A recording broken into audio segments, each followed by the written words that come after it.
ना रुके हैं कभी, ना हिम्मत हारी है, जज्बा है कुछ बनने का, तभी ये सफ़र जारी है। जी हाँ दोस्तों, स्वागत है आपका एक बार फिर से जुडिशरी वर्ल्ड में। आपकी लास्ट मिनट स्ट्रैटेजी क्या होनी चाहिए यूपी जुडिशरी एग्जाम के लिए, इसी पे बात करेंगे हम। अभी ये जो 2 लाइनें मैंने आपके साथ शेयर की है, उसका उद्देश्य सिर्फ इतना सा है कि भाई देखिए 2-2.5 महीनों से आप तैयारी कर रहे थे और इस लास्ट मोमेंट पे आकर के आपको थोड़े से मोटिवेशन की ज़रूरत तो ज़रूर है। इसलिए है क्योंकि भाई देखो, आपने 2-2.5 महीने से जो तैयारी की है, अब आप एक स्टेज पे पहुंच चुके हैं। अब आपको लग रहा है कि यार अब क्या करना चाहिए, या कुछ ऐसा तो नहीं जो मैंने छोड़ दिया है, या एग्जैक्टली होगा क्या। बहुत सारी चीज़ें आपके दिमाग में चल रही होंगी और ऐसा हो सकता है कि अब इस मोमेंट पे आकर के आप एग्जॉस्ट हो चुके हों और थक चुके हों और कहीं ना कहीं ये सोच रहे हो कि जो होगा देखा जाएगा, अब तो मुझसे जो बनता है मैं वही करूँगा, इससे आगे मैं कुछ नहीं कर सकता। तो दोस्तों, आपके लिए सेशन बहुत ज़्यादा ज़रूरी है। बहुत सारा ज्ञान अभी तक आप लोगों ने अर्जित कर लिया होगा, बहुत सारे लोगों से बहुत सारी स्ट्रैटेजी सुन ली होगी। बस मैं आपका थोड़ा सा समय चाहता हूं, मेरी कुछ बातें आप सुन लो, हो सकता है कि आपके एग्जाम में ये काम में आ जाए आपके। तो अगले कुछ मिनट, अगले कुछ चंद पल आप मुझे दे दें। आपकी लास्ट मिनट की स्ट्रैटेजी के बारे में बात कर लेते हैं कि एग्जाम मेंस का लिखते समय क्या करना चाहिए, क्या स्ट्रैटेजी होनी चाहिए और क्या किन बातों का हमें ध्यान रखना चाहिए। तो आइए बिना किसी टाइम को वेस्ट किए हुए जल्दी से चलते हैं पेपर वाइज स्ट्रैटेजी बनाने की तरफ और समझते हैं कि लास्ट मिनट में हमें क्या करना चाहिए। दोस्तों देखिए, अगर मैं बात करूं आपके साथ फर्स्ट पेपर की, तो फर्स्ट पेपर आपका होने वाला है जनरल नॉलेज का। और फर्स्ट पेपर के जनरल नॉलेज के पेपर में आपको क्या करना है और किस तरीके से अटेम्प्ट करना है, इसके बारे में थोड़ी सी बातें कर लेते हैं। देखो दोस्तों, सबसे पहला पॉइंट टाइम मैनेजमेंट का। टाइम मैनेजमेंट की रिक्वायरमेंट तो सारे पेपर्स में है, लेकिन यहां पे क्या करना है ये समझिएगा। देखिए, आपके पास जीएस के पेपर में आपको पता है कि जितना भी पोर्शन पॉलिटी से आने वाला है या हिस्ट्री से आने वाला या पॉलिसीज पे बेस्ड आने वाला है, या फिर मैं कहूं कि एग्रीकल्चर, इकोनॉमिक्स एंड ज्योग्राफी से रिलेटेड है, इन सब में वर्ड लिमिट होती है। कहीं पे 70 वर्ड, कहीं पे 50 वर्ड। अगर ये वर्ड लिमिट है प्रेस्क्राइब्ड, तो आपको कभी भी इमोशन में आ करके वर्ड लिमिट से आगे नहीं बढ़ना है। भाई 70 वर्ड्स अगर हैं तो 80 वर्ड्स हो जाएं, लेकिन आपको 90 या 100 पे नहीं जाना है। इससे क्या होगा, आपका टाइम वेस्ट होगा, और अगर आपका टाइम वेस्ट हो रहा है तो आप बाकी के आंसर्स को नहीं कर पाओगे प्रॉपरली। तो इसलिए फर्स्ट पेपर में सबसे ज़्यादा ज़रूरी बात जो आपको ध्यान में रखनी है कि कभी भी इमोशन में आकर के टाइम लिमिट को एक्सीड नहीं करना है। यह बात आपको ध्यान रखनी है बच्चों। सेकेंड बात देखिए, माइनर लॉस की। माइनर लॉस पे फोकस करना है। कैसे फोकस करना है, इस बात को समझिए ध्यान से।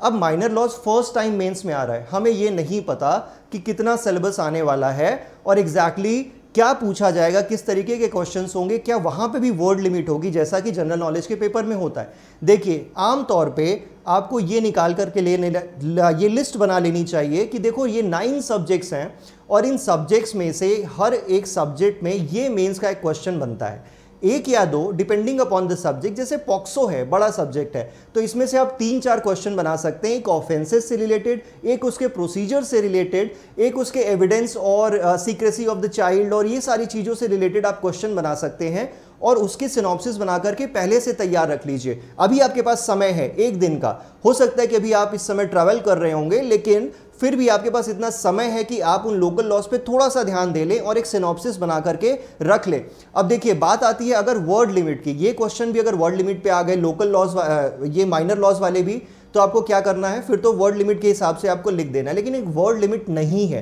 तो क्या करना है, सिर्फ और सिर्फ प्रोविजन लिखना है। बेयर एक्ट छाप करके चले आना, और जितना टाइम होगा उस क्वेश्चन के लिए, लेट्स सपोज कि अगर 10 मार्क्स का क्वेश्चन है तो आपके पास समय कितना मिलेगा, वहां पे 9 मिनट से ज्यादा नहीं लगाना है। और 9 मिनट लिखने का मतलब ये है कि आप 2 से 3 पेज के बीच कहीं पे लिख सकते हैं, 2.5 पेज में मान लूं, या मैक्सिमम आप 3 पेज लिख सकते हैं। इससे ज्यादा आपकी कैपेबिलिटी नहीं है प्रॉपर आंसर लिखने की। तो इससे ज़्यादा मत जाना फ्रेंड्स। इससे ज़्यादा अगर आप जाओगे तो अपने टाइम का लॉस कर रहे होगे। और जहाँ तक प्रोबेबिलिटीज़ हैं कि माइनर लॉस किस तरीके से पूछे जाएंगे, अब देखिए, प्री में बहुत कम पूछा गया था, हो सकता है मेंस में ज़्यादा पूछ लिया जाए। और अगर मेंस में ज़्यादा पूछा जाएगा तो इसका मतलब ये है कि इन सारे लेजिस्लेशंस में से मैक्सिमम 5 मार्क का क्वेश्चन आने वाला है। 5 मार्क का भी आ सकता है। ये भी समझ के रखिएगा कि 1 वर्ड वाले आंसर भी आ सकते हैं 1 मार्क के। ये भी समझ के रखिएगा कि शॉर्ट में 2 मार्क्स के या 3 मार्क्स के भी क्वेश्चन आ सकते हैं। क्वेश्चन पूरा 10 नंबर का बना दे जिसके अंदर कई सारे लेजिस्लेशन से थोड़े थोड़े छोटे छोटे क्वेश्चन पूछ लिए जाए। तो इन सब के लिए मेंटली प्रिपेयर रहिएगा। मेंटली प्रिपेयर रहना बहुत ज़्यादा ज़रूरी है। एग्जाम में आप उन सारी पॉसिबिलिटीज़ को, उन सारी प्रोबेबिलिटीज़ को सोच के जाइएगा कि अगर ऐसा हुआ तो क्या करना है, अगर ऐसा हुआ तो क्या करना है। पहले से आपके दिमाग में ये सारी स्ट्रैटेजीज होनी चाहिए।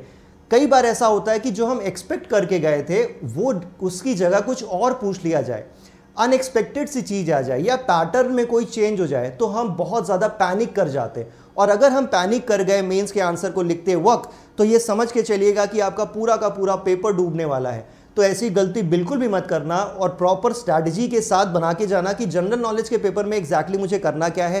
पहले मैं 1 वर्ड को कैसे अटेम्प्ट करूंगा, जो जीएस के नॉर्मल क्वेश्चंस हैं वर्ड लिमिट वाले उनको कैसे करूंगा, माइनर लॉस पे जो क्वेश्चन आएंगे उनको कैसे अटेम्प्ट करूंगा। इसकी सारी पॉसिबिलिटीज के साथ आप अपनी एक स्ट्रैटेजी बना करके रख लेना। इससे फायदा आपको ये होगा कि जैसा भी पैटर्न से क्वेश्चन पूछा जाए आप उस पैटर्न के लिए पहले से रेडी होगे, पहले से तैयार होगे कि अच्छा ठीक है शॉर्ट पूछा है तुमने माइनर लॉ में, लो मैंने शॉर्ट में आंसर दे दिया। आपने लॉन्ग आंसर पूछा माइनर लॉ में, मैंने लॉन्ग में आंसर दे दिया। सबकी तैयारी आपके पास पहले से होनी चाहिए। ये देखिए लास्ट मिनट बहुत ज़रूरी है, इन चीज़ों पर ध्यान देना। Focus on 1 word answer. अब देखिए 1 वर्ड आंसर में क्या होता है, 1 वर्ड आंसर में आप बहुत ज़्यादा समय मत दीजिए या बहुत ज़्यादा समय उस पर सोचने पे मत लगाइए। आपने बाकी सारे क्वेश्चंस आंसर कर लिए हैं जिसमें कि नंबर्स मिलने की प्रोबेबिलिटी कैसी होती है, बहुत सब्जेक्टिव होती है। यानी कि आपका आंसर एग्जामिनर को पसंद आ भी सकता है, उतना नहीं भी पसंद आ सकता है, ठीक है। लेकिन उसको अटेम्प्ट करने के बाद ये है कि आपको एक एवरेज मार्क तक तो आप पहुंचे ही पहुंचे। उसमें राइट या रॉन्ग जैसा कुछ भी नहीं है। 0 मिलना कम प्रोबेबिलिटीज होती हैं, बहुत ही कम चांसेस हैं कि किसी आंसर में आपको 0 मिले अनटिल एंड अनलेस कि कुछ भी एब्सर्ड लिख दिया है। लेकिन 1 वर्ड में क्या है, अगर आपसे पूछ लिया गया कि ये बुक किसने लिखी है, विंग्स ऑफ फायर किसने लिखी है, और आपने इसका करेक्ट आंसर नहीं दिया है तो इसका मतलब ये कि आपको वहां पे 0 मिलने वाला है। तो उस पर टाइम वेस्ट करने की बजाय आपको जो आता है उस पर पहले फोकस करें, वहां पे कर लें, इसके बाद इन 1 वर्ड्स पे पहुंचे। ये एक स्ट्रैटेजी आपको और ध्यान में रखनी चाहिए। Lastly last minute revision of general trivia. अभी आप ट्रैवल कर रहे होंगे मान लीजिए, या आप कल ट्रैवल कर रहे होंगे, एग्जाम देने के लिए आप पहुंचेंगे सेंटर्स पे। आपको क्या करना है, रास्ते में बस कुछ जनरल चीज़ें आप रिवाइज करते जाना, कुछ जनरल इंफॉर्मेशन जैसे पर्सन्स के बारे में, फेमस पर्सनालिटीज़ के बारे में, फेमस बुक्स के बारे में, कुछ इंटरनेशनल अफेयर्स के बारे में, कुछ करंट के अंदर कोई पॉलिसी नहीं आ गई है उसके बारे में, कोई रिसेंट जजमेंट है इसके बारे में, जजेस के बारे में। तो कुछ जनरल बहुत ही फेमस जो है, बहुत ही कॉमन है, बहुत ही फेमस है या बहुत ही लैंडमार्क कोई चीज़ है उसके बारे में थोड़ी थोड़ी जानकारी आप लेते जाइएगा। ये क्या होगा कि लास्ट मिनट अगर आपकी प्रिपरेशन जीएस में बहुत अच्छी है उसके बावजूद भी कुछ ऐसी चीज़ें हो सकती हैं कि आपसे छूट गई हों। इसके लिए समय अभी है कि आप करते जाइए, इसको कंटिन्यूअस प्रोसेस की तरह आप करते जाइए और बहुत ज़्यादा लोड नहीं लेना है। एक एक बार आप अगर पढ़ते जाएंगे, इन चीज़ों को करते जाएंगे तो बहुत ज़्यादा परेशानी इसमें नहीं आने वाली है। अब इसके बाद देखिए आगे बात करते हैं हम लोग पेपर 2 एंड पेपर 3 की। पेपर 2 एंड पेपर 3 क्या है, लैंग्वेज पेपर है, ठीक है।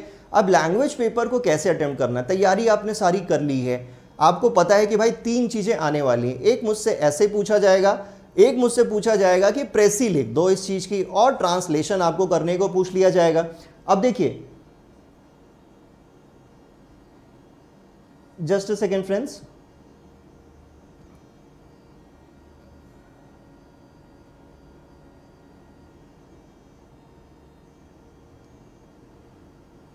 हाँ जी देखिए अब लैंग्वेज पेपर की अगर मैं बात करूं आपसे तो कुछ पॉइंट्स हैं जो मैंने आपके लिए बनाए हैं, इनको देख लीजिएगा और इसके बाद आपको थोड़ी सी यहाँ पे मदद मिल सकती है एग्जाम के टाइम पे। देखिए सबसे पहली बात है attempt translation and प्रेसी writing first. छोटा होता है, छोटा सा पैराग्राफ आएगा आपको प्रेसी लिखने के लिए। प्रेसी करना कैसे होता है, 1/3 करना होता है प्रेसी का। अब प्रेसी उस पैसेज का 1/3 करने के लिए आपको क्या करना है, उसको आप इजीली कर सकते हो, बहुत कम टाइम लगेगा।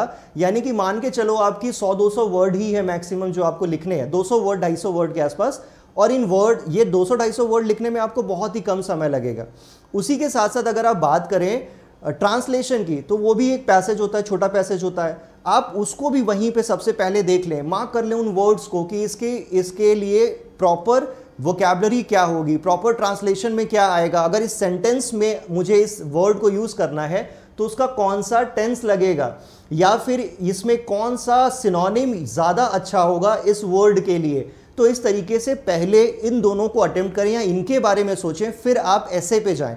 यहाँ पे आप टाइम सेव कर लीजिए, 3 घंटे का पेपर है, आपके पास बहुत ही सफिशिएंट टाइम है भाई, बहुत ज़्यादा टाइम है, और आपका ऐसे लिखने को आएगा। अब क्या करना है, आपने ऐसे के लिए आपने टॉपिक्स पहले से तैयार किए होंगे, सिनॉप्सिस आपने बहुत सारे बनाए होंगे। इन्हीं सिनॉप्सिस के हिसाब से क्या करिए कि आप पहले ही देख लीजिए इस पर्टिकुलर क्वेश्चन में कि भाई देखो मुझसे 3 क्वेश्चन पूछे जाने हैं, अगर मैं बात करूं ऐसे के, इन 3 टॉपिक्स में से मैं कौन सा चूज करूंगा। वो चूज करना है जिसके स्टैट्स आपको सबसे ज्यादा पता हो, वो चूज करना है जिसके बारे में आपको थोड़ी सी लीगल नॉलेज भी है अच्छी खासी, वो टॉपिक चूज करना है जिसके अंदर आपको पता है कि मेरे पास कंटेंट इंप्रेसिव है। अगर मैं ये कंटेंट लिख दूंगा इस पर्टिकुलर टॉपिक में तो जरूर एग्जामिनर 1-2 चेरी पॉइंट मुझे दे देगा। वो 2-4 एक्स्ट्रा मार्क्स की जो बात है ना, वो अगर मिल गए तो उसके बाद तो आपका मजा ही आ जाएगा, खेल तो बहुत ही बढ़िया हो जाएगा। मेंस इस तरीके से अगर आपने कर लिया तो इंटरव्यू के लिए बहुत ज़्यादा कुछ सोचने की ज़रूरत बिल्कुल भी नहीं है। देखिए कुछ पॉइंट्स हैं, इनको समझ लेते हैं। अब जब हम ऐसे और ट्रांसलेशन और प्रेसी राइटिंग की बात कर रहे थे, यहाँ पे लिखा है मैंने, read the passage at least 2 times before attempting the answer. ठीक है, अब आप क्या करने जा रहे हैं, प्रेसी लिखने जा रहे हैं। प्रेसी लिखने के लिए सबसे पहले आपको क्या ज़रूरी है, पहले उस पैसेज को पूरा अपने दिमाग में समझ लेना, उसको 2 बार पढ़िए, ज़रूरत पड़े 3 बार पढ़िए, और पढ़ करके आप समझ जाइए, क्योंकि यहाँ पे टाइम की दिक्कत नहीं है, लैंग्वेज पेपर में टाइम की दिक्कत नहीं है बिल्कुल भी, आपके पास बहुत सफिशिएंट टाइम है लिखने का। तो अब करना क्या है, करना ये है कि पहले पैसेज को अच्छे से पढ़िए, समझिए, उसकी मीनिंग को समझिए, और देखिए कि कहीं प्रेसी करने में आप अर्थ का अनर्थ तो नहीं कर रहे हैं। बहुत अच्छे से समझ के 2-3 बार पढ़ के फिर आप इसको अटेम्प्ट करने की कोशिश करिएगा, प्रयास करिएगा। वही आपको करना है ट्रांसलेशन में भी, 2-3 बार पैसेज को पढ़िए, समझिए, उसके बाद अटेम्प्ट करिए। एक बार के पढ़ने में अटेम्प्ट मत करिएगा। ये मैं आपको सजेशन इसलिए दे रहा हूं कि कभी कभी क्या होता है, हम उस सिचुएशन में होते हैं, उस प्रेशर में होते हैं, उस एंजाइटी के अंदर जब हम उस पैसेज को पढ़ते हैं तो कई कई बार हम कुछ वर्ड्स को मिस कर जाते हैं या मीनिंग हम उसकी गलत इंटरप्रेट कर लेते हैं एक सेंटेंस का। अब इस प्रॉब्लम के साथ होता क्या है कि जब हमने उसका ट्रांसलेशन कर दिया या प्रेसी कर दी तो अर्थ का अनर्थ हो गया, कुछ और ही निकल के चला, मीनिंग निकल के चली आई। तो ऐसी गलती नहीं करनी है। इसके बाद देखिए, ऐसे की मैं बात करूं तो आपको टॉपिक क्या करना है, बहुत ही वाइजली चूज करना है। देखिए यहां पे कोई लीगल टॉपिक एज सच नहीं आने वाला है, आपको पता है कि जनरल टॉपिक्स आते हैं और बहुत ही कॉमन टॉपिक्स हैं। अगर आपने प्रीवियस ईयर पेपर्स देखे हुए हैं, आपने पहले से तैयारी कर रखी होगी। अब इन्हीं जनरल टॉपिक्स में से आपको क्या करना है, वही टॉपिक चूज करना है जिस टॉपिक के लिए आप सबसे ज्यादा प्रिपेयर्ड हो। ठीक है, अभी मैंने आपसे बात की थी पीछे क्या, कि जिसमें सबसे ज़्यादा स्टैट्स आपके पास हो, जहां पे आपको लीगल नॉलेज भी उसके साथ साथ है, क्योंकि इन एसेज में आप एक लॉ ग्रेजुएट हो और आप इस एसे को अटेम्प्ट कर रहे हो, तो आपसे एक्सपेक्टेड ये है कि आप वो लीगल पॉइंट ऑफ व्यू भी ले करके आओगे और इसके साथ साथ प्रॉपर कंक्लूजन एंड सजेशन भी दोगे from the legal point of view. तो आप वही क्वेश्चन अटेम्प्ट करें, यानी वही ऐसे अटेम्प्ट करें जिसमें आप सबसे ज़्यादा कॉन्फिडेंस रखते हो। आप ये मत सोचना कि ये टॉपिक अटेम्प्ट करने से मेरे को मार्क्स ज़्यादा मिलेंगे, ऐसा कुछ भी नहीं है। ऐसी बिल्कुल भी मतलब आप गलतफहमी में मत रहिएगा। सिंपल सी बात यह है कि जितना अच्छा ऐसे आप लिखोगे उतने अच्छे मार्क्स मिलेंगे। पर्टिकुलर टॉपिक से कोई फ़र्क नहीं पड़ता है, आपको ऐसे अच्छा लिखना है। ऐसे अच्छा लिखने के लिए सबसे ज़्यादा कॉन्फिडेंस जिस पे आए वो टॉपिक चूज़ करना। ठीक है, अब देखिए अगली बात करते हैं हम, read statistics relating to common topics.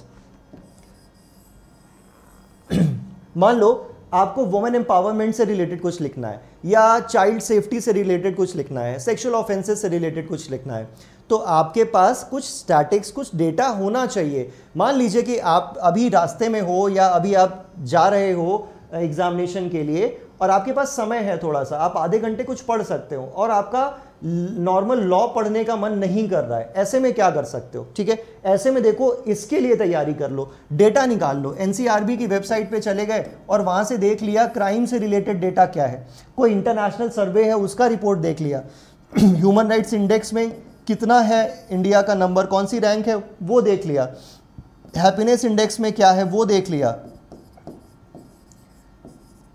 अब इन सब से आपको फायदा क्या मिलेगा, अगर आप ये रिपोर्ट्स का मेंशन कर दोगे और ये डेटा मेंशन कर दोगे तो आपका आंसर बहुत ज़्यादा लेजिटिमेट लगता है और बहुत ज़्यादा वो ऑथेंटिक लगता है। और जब ऑथेंटिक लगता है आपका ऐसे, तो एग्जामिनर का अपने आप से मन होता है इस पे मार्क्स देने का। उसको पता है कि यार इस बंदे को नॉलेज है, ये तैयार है इस टॉपिक के लिए, और उसका मन करेगा आपको एक्स्ट्रा पॉइंट देने का।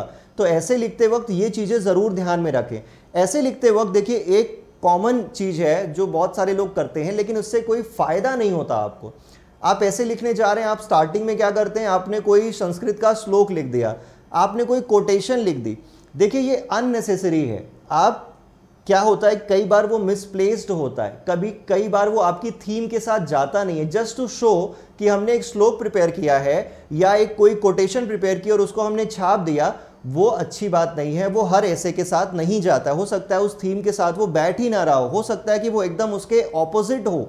इस तरीके की चीज़ों को भी ध्यान में रखिएगा, ऐसी गलती भी अवॉइड करनी है, नहीं करनी है, ठीक है। तो ये आपके पेपर 2 और 3 की बात है, ये लास्ट मिनट आपको ध्यान में रखना है। इस हिसाब से अगर पेपर को करेंगे तैयार तो आपका पेपर बहुत ही अच्छे तरीके से अटेम्प्ट होगा और अच्छे मार्क्स आप लेकर के आएंगे। आइए आगे बात करते हैं हम सिविल लॉ के, और आपका जो प्रोसीजर एंड एविडेंस का पेपर, यानी पेपर 4 एंड पेपर 5, ये जो 2 पेपर्स हैं आपके, इसमें आपको क्या करना है, यहाँ पे टाइम मैनेजमेंट तो बहुत क्रूशियल है भाई। यहाँ पे टाइम की ज़रूरत बहुत ज़्यादा है, टाइम की आवश्यकता बहुत ज़्यादा है। लेंदी पेपर होता है यूपी का, अच्छा खासा लेंदी पेपर होता है लॉ के अंदर, और आपको लिखने के लिए बहुत ज़्यादा समय चाहिए होता है, बहुत ही कम टाइम है आपके पास आंसर अटेम्प्ट करने को। तो कई बार ऐसा होता है कि हम क्या करते हैं कि जो क्वेश्चन हमें बहुत अच्छे से आता है, हम सोचते हैं कि इसको बहुत ही एकदम दिल खोल के अटेम्प्ट करेंगे और सब कुछ जो आता है इसमें सब कुछ लिख देंगे। हम क्या सोचते हैं, ये 10 नंबर का क्वेश्चन है, मैं इसमें 5 पेज 10 पेज 8 पेज लिख दूंगा। अब इससे क्या होगा कि एग्जामिनर इंप्रेस हो जाएगा मुझसे। अब ऐसी गलती आपको, जो आप क्लासरूम में करते थे, अपने LLB एग्जाम में करते थे, वो गलती आप यहाँ नहीं कर सकते। एक तो पेज लिमिटेशन है, वो अलग की बात है। दूसरी बात क्या है कि आपको ये देखना है कि भाई एक आंसर के लिए मुझे लिमिटेड टाइम दिया गया हुआ है। अगर मैं एक आंसर बहुत अच्छा लिख दूंगा तो मुझे 10 में से कितने मार्क्स मिल जाएंगे, हो सकता है मुझे 10 में से 8 मार्क्स मिल जाएं, ठीक है। लेकिन अगर मैं दूसरा आंसर छूट गया मेरा 10 मार्क्स का इस क्वेश्चन के चक्कर में, तो मुझे क्या होगा, दूसरे में 0 मिलेगा। अब 2 क्वेश्चन में जहां मैं 6 और 6 पा करके 12 मार्क्स पा सकता था, वहां मुझे 2 क्वेश्चन में सिर्फ 8 मिले हैं, यानी 20 में से 8 मिले हैं। तो ऐसी गलती आपको नहीं करना, ये बात बहुत अच्छे से दिमाग में ध्यान में रखिएगा। अब इसी के ऊपर बात करते हैं कि देखिए कॉन्स्टिट्यूशनल लॉ का पेपर, जब आपका फर्स्ट पेपर होगा कॉन्स्टिट्यूशनल लॉ का पोर्शन कंपलसरी होता है, वैसे ही आपका सेकंड पेपर होगा, उसमें भी कुछ पोर्शंस कंपलसरी, जैसे जजमेंट राइटिंग और ये वाला है। अब जहां पे कंपलसरी क्वेश्चन है उसको अटेम्प्ट तो आपने करना ही करना है, लेकिन कॉन्स्टिट्यूशन के क्वेश्चन लेंदी आते हैं, तो वहां पे क्या करना है आपको, बिल्कुल बहुत ही ईमानदारी से और बहुत ही चालाकी से काम करना है कि भाई देखो मैं उतना कंटेंट लिखूं जितना रिक्वायर्ड है आंसर में, और मैं उतना ही कंटेंट लिखूं जिससे मेरा टाइम वेस्ट ना हो। इन 2 बातों का बहुत अच्छे से ध्यान रखिएगा। तो कंटेंट कितना लिखना है, बहुत समझदारी से कंटेंट लिखना है कि भाई इसके बियॉन्ड नहीं जाना है। मुझे पता है, मुझे आता है, मैं चाहता हूं कि इसमें और भी लिखा जाए, लेकिन इससे गलती क्या होगी या इससे नुकसान क्या होगा, आपके बाकी के आंसर्स छूट जाएंगे या उसमें कम टाइम मिलेगा। ये गलती दोस्तों बिल्कुल भी मत करना। ये गलती करने से बहुत सारे लोगों को मैंने देखा है, बहुत सारे बच्चों को देखा है कि आंसर कंप्लीट ही नहीं कर पाते, क्वेश्चन पेपर ही कंप्लीट नहीं कर पाते। अब क्वेश्चन पेपर अगर आप कंप्लीट नहीं कर पाओगे तो एक आंसर चाहे आपने जितना भी अच्छा लिखा हो, 10 में से 10 मिल गए तो भी कोई फर्क नहीं पड़ेगा, तो भी आप क्वालिफाई नहीं हो पाओगे। तो इसलिए अटेम्प्ट पूरा क्वेश्चन पेपर करना है, कंप्लीट पूरा क्वेश्चन पेपर करना है। और टाइम मैनेजमेंट आपके ऊपर है कि आप कैसे करते हो, लेकिन टाइम मैनेजमेंट के साथ ही चलना है। और 10 नंबर के क्वेश्चन पे, यानी 1 नंबर के लिए हिसाब बना लो, नियम बना लो कि 1 मिनट से ज़्यादा नहीं देना है 1 नंबर के लिए। 1 मिनट से कम ही आपके पास समय है, यानी 0.9 मिनट आपके पास है, इससे ज़्यादा आगे नहीं बढ़ना है। अब आगे देखते हैं proper selection of optional questions. देखिए ऑप्शनल क्वेश्चन जो आपके पास होते हैं कि आपके पास मान लीजिए कि फर्स्ट पेपर में 10 क्वेश्चन है, लॉ की बात कर रहा हूँ मैं, फर्स्ट पेपर में 10 क्वेश्चन है, अटेम्प्ट आपको उसमें से 10 में से 1 कंपलसरी हो गया, उसके बाद 2 कंपलसरी हो गए और उसके बाद 3 और करने हैं आपने, ठीक। अब ये 3-4 क्वेश्चन जो आपको और करने हैं, ये कौन से आप अटेम्प्ट करोगे? ये वो अटेम्प्ट करो जिसमें सबसे ज़्यादा कमांड हो, प्लस ये वो अटेम्प्ट करो जिसमें आपको कंटेंट कम लिखना हो, ये वो करो जिसमें आपको ज़्यादा मार्क्स मिलने की संभावनाएं हो। लॉ में ये होता है, देखिए क्वेश्चन वाइज डिपेंड करता है। कभी कभी क्या होता है कि कोई ऐसा क्वेश्चन होता है जिसके अंदर मार्क्स मिलने की प्रोबेबिलिटी कम होती है। क्यों? जैसे फॉर एग्जाम्पल आपसे कोई सब्जेक्टिव क्वेश्चन पूछ लिया गया, जैसे मान लीजिए आपसे कॉन्स्टिट्यूशन के अंदर की ही मैं बात करूं कि आपसे रिलीजन के बारे में, रिलीजियस फ्रीडम के बारे में आपसे क्वेश्चन पूछ लिया गया, या आपसे आर्टिकल 21 पे कोई क्वेश्चन पूछ लिया गया। आप कितना भी अच्छा आंसर प्रयत्न करेंगे लिखने का, आप इसमें सब कुछ नहीं लिख सकते, आप इसमें बहुत अच्छा एग्जामिनर को नहीं समझा सकते, क्योंकि आपके पास समय कम है, आपके पास कंटेंट लिखने की क्षमता भी कम है एग्जाम के पॉइंट ऑफ व्यू से।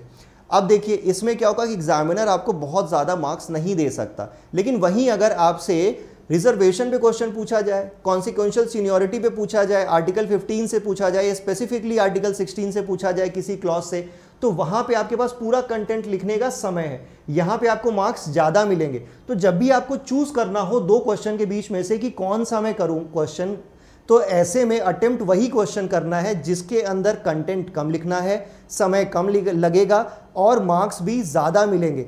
ये बहुत ही ध्यान से आप चूज़ करना जब भी ऑप्शनल क्वेश्चन चूज़ करने की बात आती है। इसके बाद देखिए क्रिमिनल लॉ की बात करूं, क्रिमिनल जजमेंट की बात करूं, तो बहुत सारे बच्चे, आप में से ये होगा अभी तक आप लोगों ने क्या स्ट्रैटेजी बनाई होगी ये मैं जानता हूं कि आपने देखा होगा कि देखो और वाला हिसाब किताब है, या तो जजमेंट लिखना है या तो फिर उधर प्लेंट या रिटन स्टेटमेंट लिखना है। क्रिमिनल जजमेंट तैयार कर लेते हैं या फिर रिटन स्टेटमेंट या प्लेंट तैयार कर लेते हैं। प्रॉब्लम यहाँ पे क्या है? प्रॉब्लम ये है कि अगर आपने एक चीज़ को कंप्लीटली छोड़ दिया है, ज़रा भी ध्यान नहीं दिया है, तो ऐसे में कभी कभी मुश्किल ये हो सकती है कि क्रिमिनल जजमेंट के अंदर आपको समझ में ही ना आए कि लॉ कौन सा एप्लीकेबल है। जैसे एक ईयर का क्वेश्चन था कि उसमें कस्टम्स एक्ट से भी रिलेटेड था। अब आपने कस्टम एक्ट पढ़ा नहीं है, आपने तैयारी नहीं की थी, आपको पता ही नहीं कि कौन सा सेक्शन लगाना है, इसमें चार्ज कैसे बनाओगे कैसे जजमेंट लिखोगे, तो कभी कभी ऐसी परेशानी आ गई अगर, तो क्या करोगे? आपके पास दूसरा ऑप्शन भी अवेलेबल होना चाहिए। तो एटलीस्ट अगर आपने बहुत अच्छी प्रिपरेशन नहीं की है तो दूसरे ऑप्शन के लिए भी क्या हो जाए, एटलीस्ट तैयार हो जाइए। किस फॉर्म में? कि फॉर्मेट आपको पता हो और आप पेपर अटेम्प्ट कर सकते हो। देखिए कंपलसरी है, जजमेंट या रिटन स्टेटमेंट में से कोई एक तो करना ही करना है।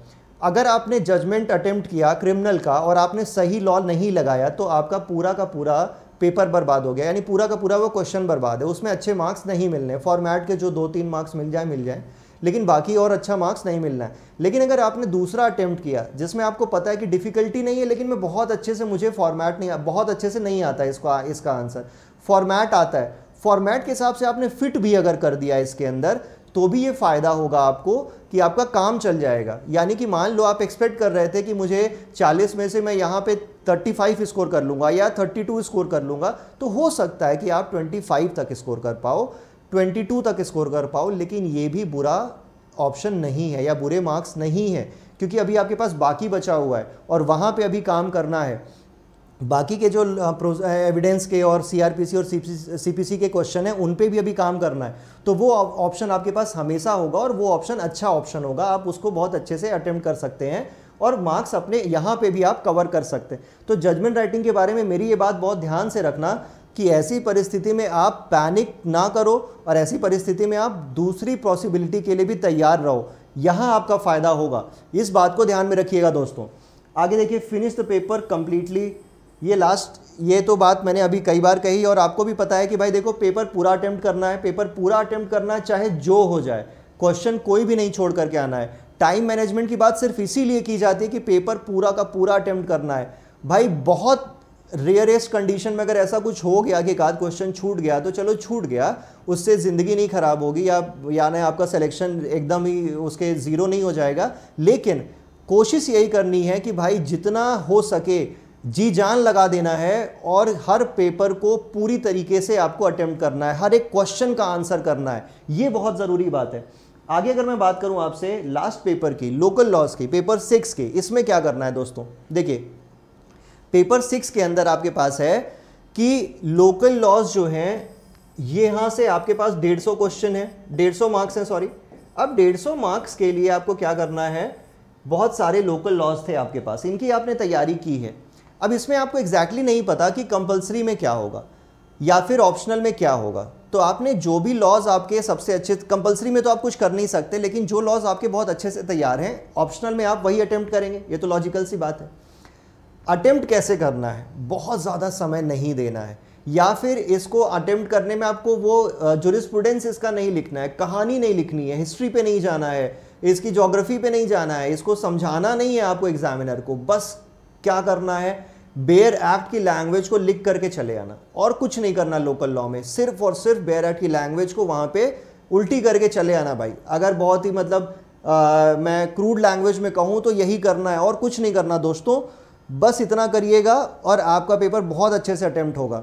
इसके बाद रही बात आपके पीनल लॉ की, यहाँ पे आपको आईपीसी पे एक्स्ट्रा टाइम देना पड़ेगा, क्योंकि क्वेश्चन का पैटर्न ऐसा है, आईपीसी में 50 मार्क का आपको अटेम्प्ट करना है, आईपीसी का सिर्फ, और क्वेश्चन कई बार इस लेंदी वे में पूछे जाते हैं, आपको वहाँ पे केस लॉ भी लिखना है, इलस्ट्रेशन भी लिखना है, कई बार ऐसा हो सकता है कि फैक्ट के साथ एक्सप्लेन करना पड़े लॉ, तो फैक्ट को लिखना पड़ेगा, लॉ को उसके साथ रिलेट करना पड़ेगा, एप्लीकेबिलिटी बतानी पड़ेगी, कुछ जजमेंट्स बताने पड़ेंगे, इलस्ट्रेशन भी हो सकता है बताना पड़े, इट विल टेक टाइम। और अगर ऐसी परिस्थिति में आप फंसते हैं तो आपके पास एक्स्ट्रा समय होना चाहिए, वो कहाँ से मिलेगा, वो यहाँ से मिलेगा। यहाँ पे भी अगेन वही करना है, समय कैसे बचाना है, सिर्फ बेयर एक्ट लिखनी है, और बेयर एक्ट उन्हीं क्वेश्चन को अटेम्प्ट करना है जिन क्वेश्चन को आपको लगता है कि इसको मैं कम समय में कंप्लीट कर सकता हूं, या इसमें बहुत ज्यादा कंटेंट नहीं लिखना है। 2 क्वेश्चन है सेम मार्क्स के, कौन सा चूज करोगे, अगर ऑप्शनल में से चूज कर रहे हो आप, वो चूज करोगे जिसमें कम लिखना है, सिर्फ सीधी सी सिंपल सी बात ये है। ऑब्वियसली अगर नहीं आता है तो कोई बात ही नहीं है, अगर आपको लॉन्ग आंसर ही आ रहा है तो, या जो लंबा आंसर लेंदी आंसर है वो आ रहा है तो सिर्फ वही करना पड़ेगा। लेकिन अगर आप 2 क्वेश्चन के लिए प्रिपेयर हो, दोनों के लिए ऑप्शन में चूज करना हो, तो किसको चूज करोगे, सीधी सी बात है भाई, जिसमें कम लिखना है उसको चूज करना है। मार्किंग से यहाँ पे कोई फर्क नहीं पड़ता, या मार्किंग यहाँ पे इस बेसिस पे नहीं है कि कौन सा आपने क्वेश्चन चूज किया है, ठीक है। चलिए दोस्तों, ये तो थी बात आपकी पेपर वाइज स्ट्रैटेजी की। कुछ जनरल बातें, देखो कई बार ऐसा होता है कि हम एग्जामिनेशन हॉल में बैठे हैं और कुछ परिस्थितियां ऐसी हो जाती हैं जिससे हमें डिस्कम्फर्ट हो रहा होता है। अपने दिमाग को पहले से प्रिपेयर करके जाइएगा एग्जाम में कि कुछ भी हो सकता है। यार बहुत गर्मी का मौसम है, गर्मी पड़ रही होगी, पसीना निकल रहा होगा, वहाँ एयर कंडीशन नहीं मिलेगा आपको, पंखे चल रहे होंगे, हो सकता है पंखा बंद हो जाए, हो सकता है कि किसी को डिस्टर्बेंस हो रहा हो, वो जा करके फ़ैन बंद करा दे और आप गर्मी में परेशान हो रहे हो। इसके लिए पैनिक नहीं करना है, पहले से अपने दिमाग को प्रिपेयर करके जाइए कि यार ये परिस्थितियाँ हो सकती हैं। हो सकता है कि आपके एग्जामिनेशन देते समय कहीं से शोर चल रहा हो, इस परिस्थिति के लिए भी तैयार रहिएगा। हो सकता है कि आप एग्जाम देने बैठे हो, जिस चेयर पे बैठे हो, जिस टेबल पे बैठे हो वो कंफर्टेबल ना हो, इस सब परिस्थिति के लिए भी आप तैयार रहिएगा। ये एग्ज़ाम आपकी ज़िंदगी का एक ऐसा एग्ज़ाम है जो आपके जीवन के, आने वाले जीवन के बारे में ये बताएगा या ये तय करेगा कि आप अपना बाकी का जीवन आराम से गुजारेंगे या संघर्षपूर्ण तरीके से गुजारेंगे। जो कुछ भी है जुडिशरी के एग्ज़ाम के अंदर, वो यही एग्ज़ाम है, मेंस एग्जामिनेशन है। आपके अंदर जितनी शक्ति है, जितनी क्षमता है, पूरी की पूरी क्षमता आपको इसी एग्ज़ाम में लगा देनी है, सारी कैपेबिलिटीज़ आपको इस एग्ज़ाम में लगा देनी है। 100% नहीं, यहाँ पे 200% देना है, जितनी आपकी क्षमता है उससे ज़्यादा देना है। तो भाई यहाँ पे इस एग्ज़ाम में टूटो मरो कुछ भी करो, लेकिन इस एग्ज़ाम को पार करो और पूरी की पूरी शिद्दत से पार करो। वो आपने सुना ही होगा ना कि किसी चीज़ को आप पूरी शिद्दत से चाहते हो तो पूरी कायनात उसको आपसे मिलाने के लिए साजिश करती है, तो वही आपके साथ होगा। आप अपनी शिद्दत से इस एग्ज़ाम को अटेम्प्ट करें, पूरा का पूरा पेपर अटेम्प्ट करें, आपका सिलेक्शन गारंटीड है। और सिलेक्शन गारंटीड इसलिए है कि मेंस एग्जामिनेशन के बाद आपके इंटरव्यू की मेहनत बहुत ही ज़्यादा कम हो जाएगी। मेंस एग्जामिनेशन में आपने अच्छे मार्क्स एक्वायर कर लिए तो इंटरव्यू में आपको बहुत ही थोड़े से मार्क्स में भी काम चल जाएगा, इवन आप टॉप भी कर सकते हो, क्योंकि इंटरव्यू का वेटेज बहुत कम होता है, आपको पता ही है ये बात। तो ठीक है दोस्तों, बिना कोई टाइम वेस्ट किए हुए आपके बस अब ये सेशन हम एंड करते हैं, और यहाँ पे ही हम आपके सिलेक्शन के लिए शुभकामनाएं आपको देते हैं। मैं ये पूरी की पूरी प्रार्थना करूँगा कि आपका सिलेक्शन हो, और इस सिलेक्शन के बाद हम मिले कहाँ पे, आपके साथ मॉक इंटरव्यूज़ में। तो मॉक इंटरव्यूज़ के लिए भी तैयारी आपकी हम कराएंगे।